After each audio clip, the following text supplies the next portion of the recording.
Vamsi thank you. మొత్తానికి తెలంగాణ రాష్ట్రంలో భారతీయ జనతా పార్టీలో ఒక కొత్త శకం ప్రారంభమైంది.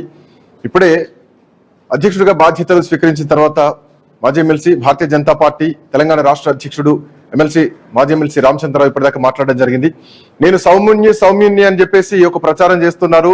కాంగ్రెస్ గాని బీఆర్ఎస్ గాని సోషల్ మీడియా ప్రచారాలు చేస్తున్నారు. నేను సౌమ్యుణ్ణి కాదు, నాకు సిద్ధాంతం ఉంది.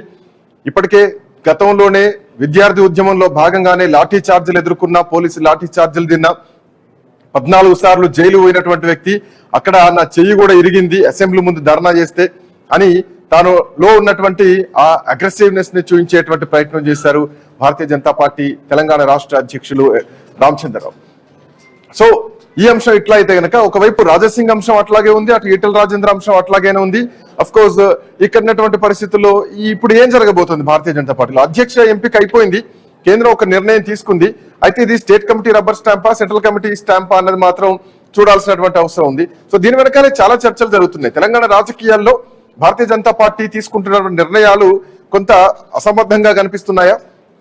కరెక్ట్ టైంకు రైట్ డెసిషన్ తీసుకోలేకపోతున్నారా? ఏం జరుగుతోంది భారతీయ జనతా పార్టీలో? నిజానికి తెలంగాణ రాజకీయాలు చూస్తే అఫ్ కోర్స్ మొత్తం బీసీ సిద్ధాంతంతోనే తెలంగాణ రాజకీయాలు ప్రస్తుతం నడుస్తున్నాయి, భవిష్యత్తులో కూడా నడుస్తాయి.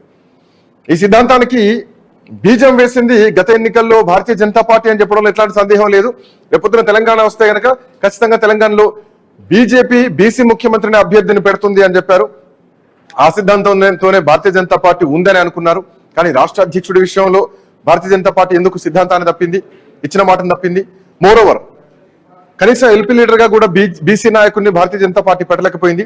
ఇంకా భారతీయ జనతా పార్టీని ఎందుకు నమ్మాలి ప్రజలు? బీసీలంతా భారతీయ జనతా పార్టీకి దూరం అవుతున్నారా? ఒక పెద్ద సామాజిక వర్గం, ముదిరాజ్ సామాజిక వర్గం బీఆర్ఎస్ పార్టీని ఓటమికి అసలైనటువంటి కారణం. ఎందుకంటే హుజురాబాద్ ఉప ఎన్నికల్లో ముదిరాజ్ సామాజిక వర్గం మొత్తం కూడా బీఆర్ఎస్ కు దూరం అయింది, ఈటల పంచన చేరింది. అఫ్ కోర్స్ ఈటల రాజేందర్ తోనే ఉన్నారు. సో